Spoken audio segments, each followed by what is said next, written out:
So Pavel, welcome to my channel. Pavel is the chairman of the MIT Enterprise Forum in Central and Eastern Europe. And today we're going to have a little chat about entrepreneurship in general, about startups, sustainability, and I want to get some quality tips from Pavel because he has 25 years of entrepreneurial experience. So maybe you can introduce yourself for the beginning. Okay, thanks Tomislav, and it's nice to be here first of all. Thanks for the invitation, and actually it's my first time in Croatia, so I'm really impressed by what I've seen and the beauty of your country. So a few words about myself. I'm almost 50, and when I was I was born still in the communist times. And actually I became 18 when the political changes started to happen. I was able to witness firsthand, the first free elections in Poland, the whole political transformation. And I was also very quick to sort of jump on the opportunity of becoming an entrepreneur. So actually I think it runs in my blood. I was still a student at the Warsaw University when I set up my first company. Before I graduated, I already had 50 employees, 3 offices in Poland, and was running a very successful recruitment company, one of the first in Poland. And I think being an entrepreneur, it's a way of life. It's a way of life, and with positive and negative things. Sides. But for me, yes, even though I had a period of corporate work, for 5 years I worked at a global consulting company. For 2 years I was a strategic consultant to our prime minister in Poland. So I tasted the corporate world a little bit, maybe not politics, but political advisory. But then I came back to entrepreneurship, and now I'm sort of enjoying it again for the last couple of years, not just as an entrepreneur myself, but also as an investor. So yeah, I think it's a great vocation to be an entrepreneur. It allowed me to be very fulfilled. I always thought it's amazing to be able to realize your dreams and see them materialize, turn into organizations, ideas turn into organizations. It allowed me to build a home, set up a family, so I'm a happy man, let's say, and I encourage everybody to think about entrepreneurship as a career. So that's really interesting what you said. Often when we are thinking about business, we're not thinking about the personal life. And you said that since you are an entrepreneur and an investor, that you had the opportunity to build a home, build a family. So since you had a lot of experience with a lot of entrepreneurs, what would you say is maybe the main differentiator for the ones that manage to have a sustainable company and to have it sort of integrated with their personal life? I'm asking this because I was actually afraid when I was starting out as an entrepreneur, am I going to be burn out from this work, or am I going to be able to have a sort of a stable, balanced, holistic approach to business? So I'm wondering, what are your experiences with other people, and what would the main mindset be able to achieve that? A great question, and it's probably we could spend 10 hours definitely discussing it. It's going to be a lot of videos. It's about the meaning of life, right? Yeah. But I think you cannot separate work and private life. I think for some time I thought it's possible.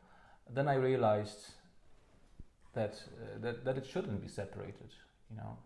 I think whenever I experience something difficult, challenging at work, the first person I should be discussing it is my wife, right, who is my friend, and she should not be isolated from the challenges. And I also try to do the same for her. So I think so. My first advice is never try to separate the two. and but on the other hand, you have to balance, right? It's not contradictory. Don't separate it, but balance. Balance. You don't let your professional life overrule and overshadow what you're doing as a person, because the most important thing is that you feel fulfilled as a person, that you're also able to give yourself to others, especially to your close ones, right? To your partner, your wife, your children. I mean, they have the right to expect from you the best, right? You cannot be 100% focused on your work, come back home, and spend time answering emails, right, from your clients. I mean, you're not a good parent, or not a good husband or wife or at home. So I think the balance is important, and be focused on, if you're working, be focused on work.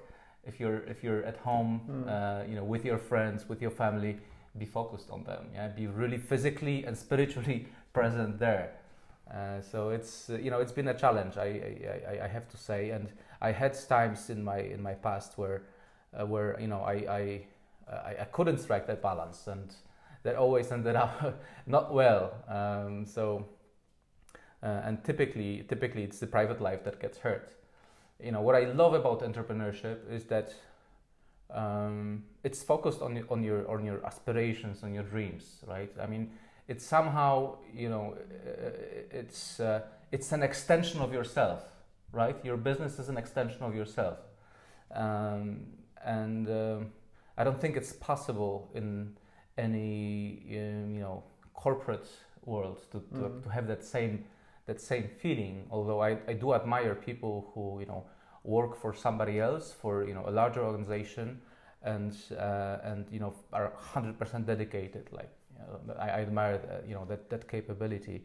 But I think it's easier when you're an entrepreneur to have that sense of fulfillment. And I was always trying to chase my dreams. So my other advice would be, chase your dreams. Don't be afraid to have big dreams. Since for me it was always important to do things that have, at least in my humble opinion, is like a higher meaning, something meaningful, some purpose that you're trying to achieve. And somehow, since I was able to witness the political change happening in Poland, and I feel very, very proud about being Polish and about the history. My family, like many other Polish families or families in this part of the world, has been very experienced. In the past, we have experienced a lot of hardships throughout the Second World War, and so I always felt some sort of obligation, to somehow contribute to the transition of my country through my work. Mm-hmm. So, and I think, times are changing, but when I started my first business, it was early 90s. I think the best we could do, and what we were trying to do, not just me, but our whole generation, it was like to copy whatever we saw in the West and, to try to do it over here. Yeah, to do it over here. So I set up one of the first recruitment companies, one of the first training companies in Poland. I ran one of the first career fairs in Central and Eastern Europe in 1991, because we saw these, events, these institutions in Western Europe, in the US or Asia, and we said, okay, we need this as well. And we tried to do it as good as possible, but we really were left to our own devices. Yeah, didn't have the know-how. No, we didn't. Just an anecdote. When I set up my first recruitment company, I was 21. I mean, how could I know anything about recruiting people? Yeah, you're basically a kid at 21. I was a kid, and with a bunch of other kids who wanted, who heard the word headhunter and became inspired, right? It was funny, but we wanted to be headhunters. We wanted to, let's say, help companies recruit right employees, and we felt it's a mission, and it was a good mission. It was a good mission because there were no institutions whatsoever in the labor market, and for students it was pretty difficult to find a fulfilling job. For companies equally, it was difficult to find good employees. So I was driven by that mission to help, and I felt that whatever we were doing, we're somehow helping the country to transform. But it was imitation. I mean, it was imitation. We were trying to like copy and paste things from West. I think now I have a different mission, and I think you too, and basically your generation, the generation of my children, who are not yet working but will soon be. I think we now have a mission to transform our economies into innovative economies. So we no longer should be copying, but we should be inventing. We should be innovating. We should be proposing something new and inspiring the rest of the world by showing that great companies can start not just in Silicon Valley, New York, London, or Seoul, but also in Zagreb, Warsaw, definitely. Or Kiev. And we already have examples of unicorns that came from our region. And I want to be a part of that process. I want to contribute to that process whereby we create a new wave of companies, of workplaces, that people in the States will dream of working for a Croatian company. Over here, right? That would be amazing. If we can have that 20 years from now, headquarters of global companies in Central and Eastern Europe. I think it's entirely possible, but I think we need to work more as a region and not just isolated countries. Yeah, well, I would say that definitely. I mean, if you compare the lifestyle that we have over here, I mean, it's your first time in Croatia, so maybe you're not so into the lifestyle yet, but we really do have a nice lifestyle over here, and I'm constantly telling people that actually the West is not maybe all that they think it is. I think it's always good to maybe go over there to network, to get mentors of a sort, and then to come back to do something over here, because I really love that you said that you need to have a purpose for what you're doing, but actually that you have the obligation to change your country and to help it develop, because we are all part of a same ecosystem in the country and in the whole region. So maybe now you can tell me a bit about the applications that you have for the MIT Enterprise Forum, and actually what would be, let's say, an ideal startup that would apply for it, and what does it actually get from it? Mm-hmm. Okay, so just a quick intro into our program. How it got started. MIT Enterprise Forum Central and Eastern Europe got started 5 years ago, and initially, it's an acceleration program based in Warsaw, and initially we just focused on Polish companies. And not just any Polish companies, not just any Polish startups. Our idea was to, first of all, focus on deep technology startups. Why? Because we believe that to set up, to create something really innovative, you have a greater opportunity if you base on some really clever idea, maybe protected by a patent that came out of the science world. And I think we still have many places, many sort of pockets of excellence in Central and Eastern Europe in terms of science. And there are still great, clever scientists, and we have our Copernicus and Madame Curie. You have your Nikola Tesla. I mean, we have great legacy, and we can build on that. So we basically wanted to support scientists, engineers with clever ideas who came up with something really interesting, inspiring in their laboratory work, but they don't know how to commercialize it. They don't have the business side. They don't have the business side. They don't have they don't have the business acumen. They've never learned how to be entrepreneurs. And we asked ourselves, okay, so how do we help them, right? And we came across an organization called MIT Enterprise Forum. So MIT, obviously, everybody probably knows, Massachusetts Institute of Technology is, one of the greatest technology universities in the world, maybe number one. And actually, they have an excellent program to teach entrepreneurship. So they believe that entrepreneurship can be taught. And we reached out to them. We saw it's a very successful organization. Already with many chapters in the US, but only a few outside the United States. And we told them, okay, listen, I think what you are doing, you know, the methods of how you work with and technology entrepreneurs, how you support them, I think it's, you know, it can be very useful for us here in our part of the world. So why not work together? And you know, it took a bit of negotiating, but we ended up with an agreement, and we now have a program that we have the access to that know-how, and we are using these tools on the ground here. So we are focused on deep technology startups. We are focused on startups that where I think it's best for startup who wishes to apply to have at least a sort of working prototype. It shouldn't just be an idea. Yeah. In the future, we will also have a program for such very early stage startups, for people with just great ideas. But this for now we have a different program. We want people who already have a sort of working prototype, and it can be in different fields. It can be a biotech, it can be an information technology, telecommunications, new material.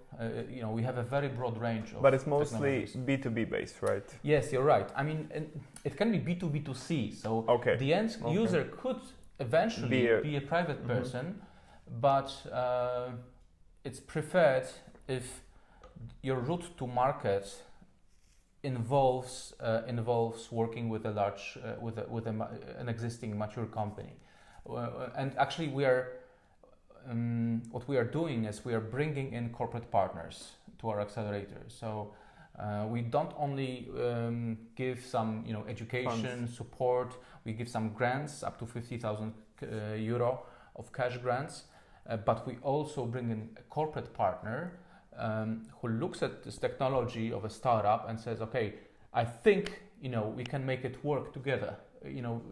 So just to give you an example how it works, we had a startup with a very exciting OCR technology, so a technology to digitize documents, right? And we teamed them up with a bank that merged this technology with their e-banking solution. So now any customer can take a photo of an invoice and it's immediately transferred into the into a bank transfer. Could the bank develop such a technology themselves? Well, probably yes, but it would take them 18 months or 2 years, a lot of money. Now we're bringing them a technology with a ready solution. Of course, it takes time and money to get it implemented. That's why we're handing out cash grants. This money can be spent on integrating the startup technology with a partner. But of course, we are not limited to financial sector. We have companies from energy sector. We have companies in the renewable sector. We have a very good pharma company as our partner. Yes.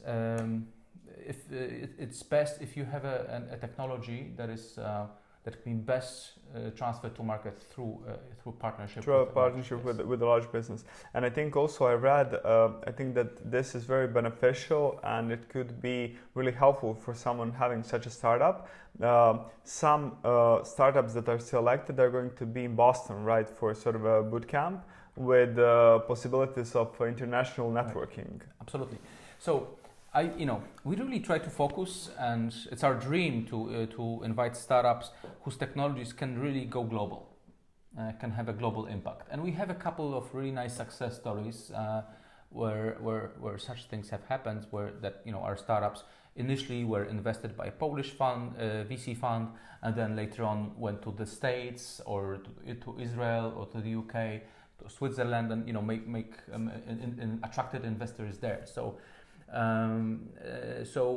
We are the ecosystem that we are most connected with is the MIT ecosystem. So in Boston or specifically in Cambridge. Yeah. Okay. So what we do is when we finish a 3-month accelerator program in Warsaw, we take 5 best teams also to MIT, and we run a boot camp there for which is a week-long boot camp.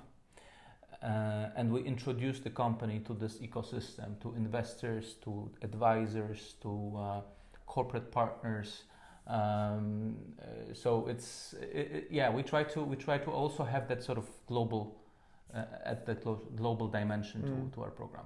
Okay, great. And I also wanted to ask you, I mean, I think that mentorship is really important, whether you are in an accelerator or not, and that somebody applying should really look at who are those mentors actually, and you can find everything on their website. I'm going to link it below. But I'm wondering for other maybe entrepreneurs that aren't going to be a part of your program, generally from your experience, how do you actually find a mentor if it's not through a program like that?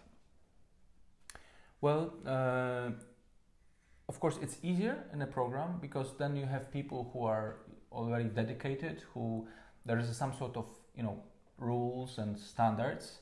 So all our mentors have to sign under under a certain regulation for mentorship. So this means that they know how much time they can commit.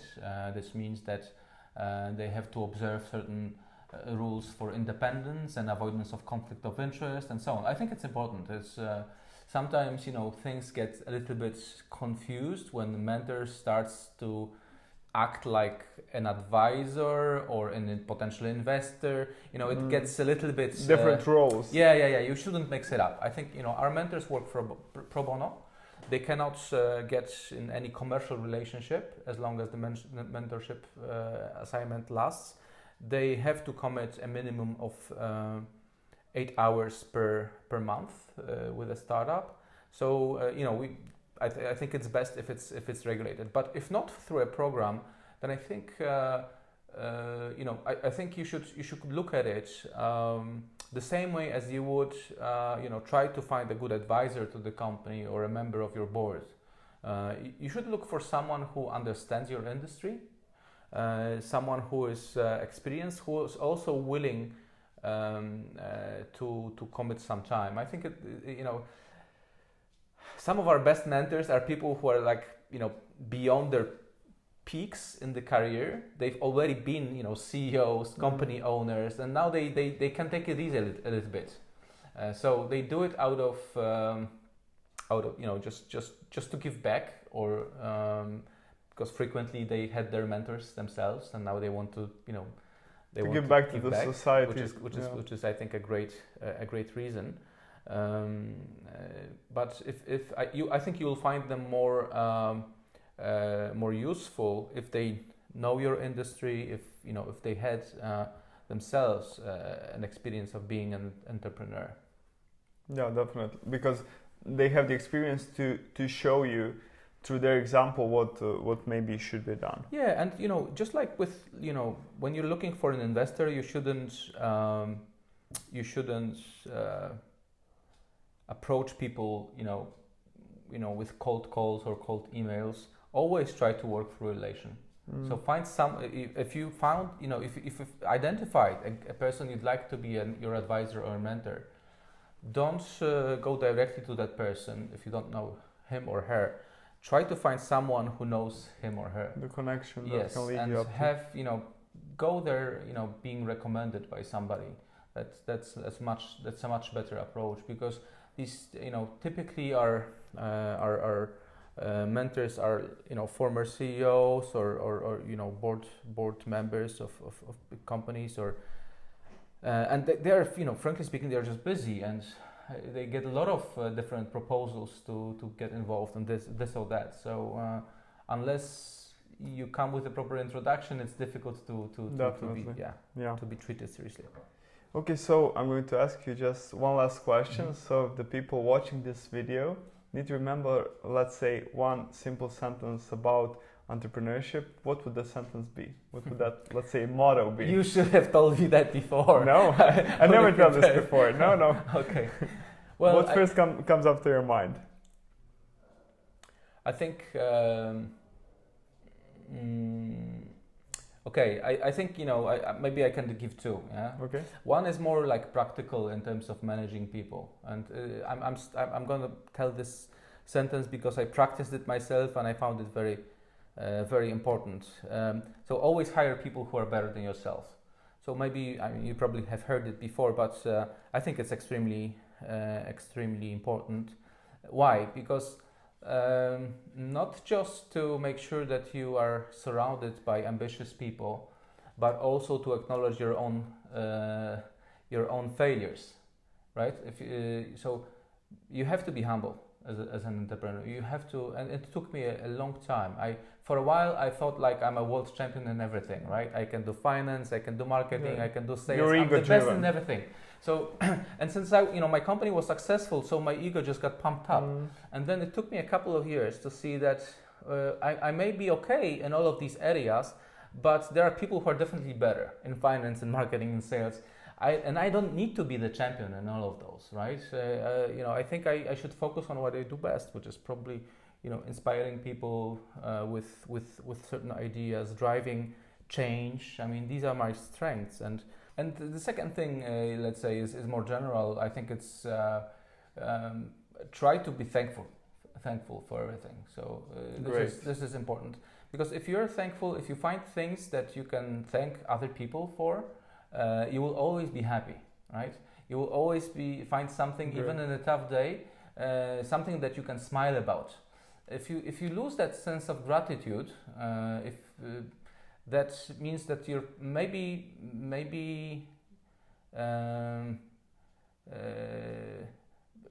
you're not to be a good person to be around with, right? You're probably stressed, you're probably unhappy.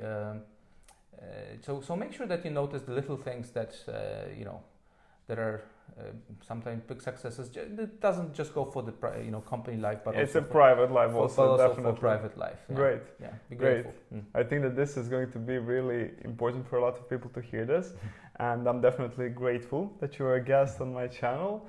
So all the links that you need to find out about the program, I'm going to link it below, and that was it. Thank you very much. Thanks a lot, Tomso. Thank you.